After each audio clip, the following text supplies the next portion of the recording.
Good afternoon, everybody. For over 4 decades, the people have lived under the rule of a tyrant who denies them their most basic human rights. The time has come for him to step aside. We must keep on with the NATO mission and bring him to justice.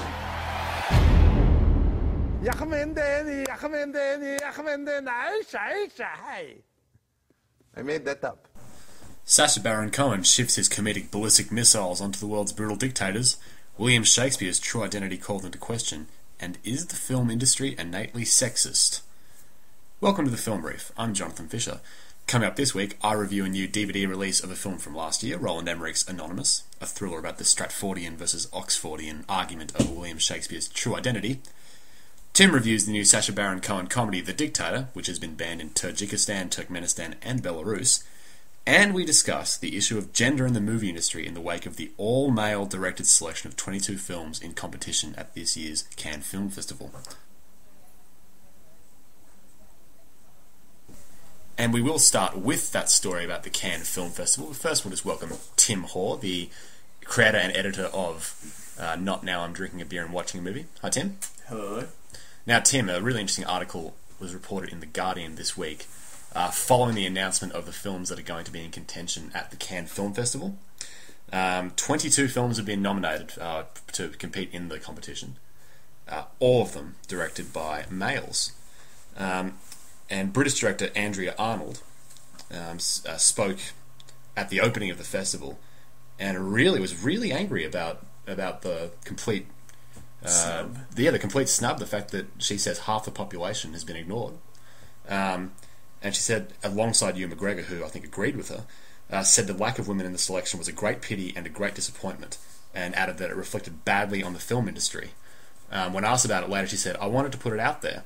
I don't want to see positive discrimination at Cannes, though. I don't think any director should be included because of who they are." The article goes on to say that there's also been widespread sort of outrage in France. They do like to get their knickers in a twist. The feminist collective Oua Barbe, signed by really notable French filmmakers, including Virginie Despentes, Colline Serrault, and Fanny Contenson, saying, "Men love their..." This is a quote from them, by the way. "Men love their women to have depth, but only when it comes to their cleavage," the letter argued.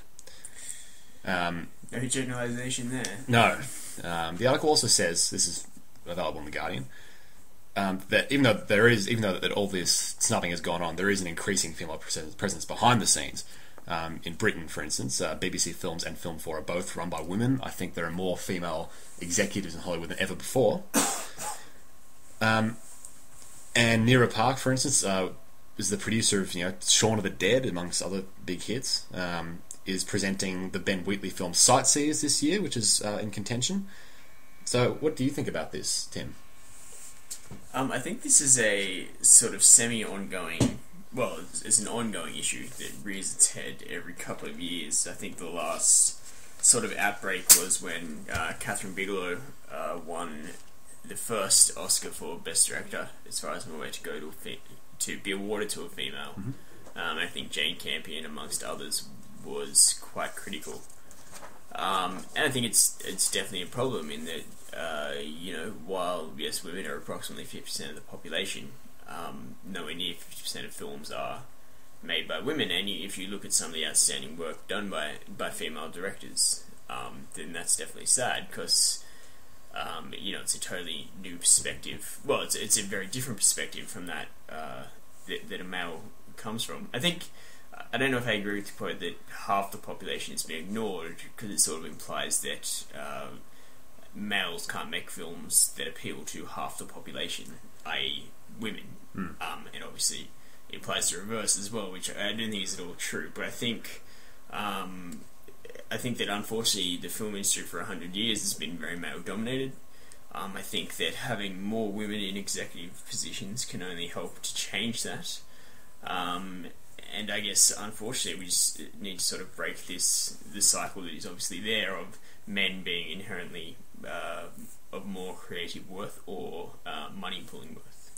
Yeah, and it's interesting with this, because I think it's difficult to know what this all-male cast, if you will, means, because, last year, Cannes was very progressive in this sense. I mean, last year there were 4 women directors in the lineup of 18 films last year. Julia Lee, the Australian director, Naomi Kawase, who's a Japanese director, and Maywen Lebesco. So that last year they seemed to be getting back towards the balance, and this year they've. But again, whether that's down to just the fact that this is a year in which not many films by females have been made, is an interesting point. But I mean, no one's, I think, under any illusion that most films are made by males, particularly in America, and it's nowhere near parity. No, absolutely not. And it's a long way from being anywhere near parity. Yeah, and it is an issue for the film industry. You're right, and I mean, we're lucky in Australia that we have, a number of relatively high-profile women who have directed a lot of films. Jane Campion and Gillian Armstrong, to name 2. But I mean, I think it's the same with anything in that the mainstream film industry has for so long. Although there have been examples of female directors since the birth of cinema, it has been a male-dominant industry, and like any male-dominated industry, then it takes time to make that culture shift.